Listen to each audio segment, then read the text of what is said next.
Hi and welcome to this tutorial on element isotopes. So in the previous tutorial we had a look at ions, now we're going to have a look at isotopes.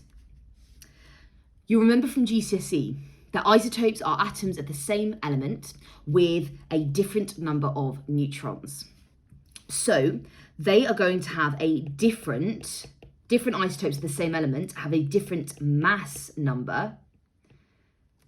So that's often referred to as A, but they're going to, of course, have the same atomic number because they are isotopes of the same element, and I can't change the atomic number without changing the element. So this is protium, and this is a hydrogen atom, effectively, that has no neutrons in it. So we've just got that one positive proton in the center with that one electron orbiting. Okay, and I would notify that as H with a 1 there. That tells me the mass number. Then we've got deuterium. So deuterium, and that is when we've got one of our proton, and then we've got our neutron there. And then I've got tritium.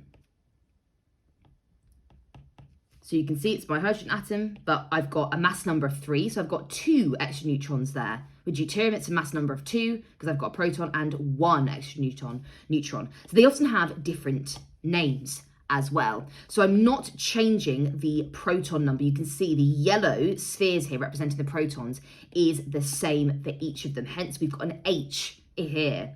The element doesn't change, but the mass number is changing. We're going from mass number of 1 to 2 to 3 as we add the neutrons. So with isotopes, they do vary in terms of their physical properties. So those 3 isotopes we just looked at in the previous slide, they might vary in their density, their boiling point, and or their melting point. So those are the ways that isotopes can vary from each other, isotopes of the same element.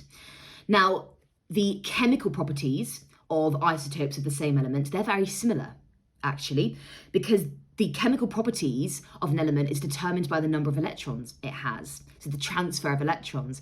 Each of those isotopes, you could see they all had 1 electron. That didn't change. Therefore, their chemical properties won't change very much. So they'll be very, very similar. So let's have a look at an example of 2 different isotopes. We've got chlorine-35 and chlorine-37. So that immediately tells me the mass number. So therefore, this is 35 and this is 37. That's the information I've been given. And I needed to be given that. And so I can then look in my periodic table and I can find the atomic number of chlorine. Because chlorine can only have 1 atomic number. Because if we change the atomic number, we change the element. It won't be chlorine anymore. The atomic number of chlorine is 17. So it's going to be the same for both because that doesn't change. And that tells me that therefore the proton number for both is 17 because the number of protons doesn't change either. The number of electrons doesn't change either. Do you remember on my first slide? So if I've got 17 positive protons, I must have 17 negative electrons to make that an uncharged, a neutral particle, because these do not have charges. So therefore, both of them are going to have an electron number of 17. Now, what is going to differ? Because I've differed the mass number, of course, the number of neutrons must be different. So I know that I've got an atomic number, or a proton number of 17. I don't know how many neutrons I have, but I know that for chlorine-35, both of those, protons and neutrons, add up to make 35. So therefore, I can solve for X. So X must be 18.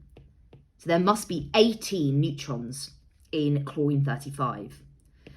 And then I know that I've got 17 electrons in chlorine-37. I don't know how many neutrons I've got, but I know that those both add up to give me a mass number of 37. So if I solve for X, X is equal to 20. Therefore, the number of neutrons, 17 plus 20 is 37. So it must be 20. Just like with ions, the atomic number, the number of protons, is the same. It does not change between different isotopes of the same element. Only the mass number varies in terms of the 2 numbers you're given in the periodic table.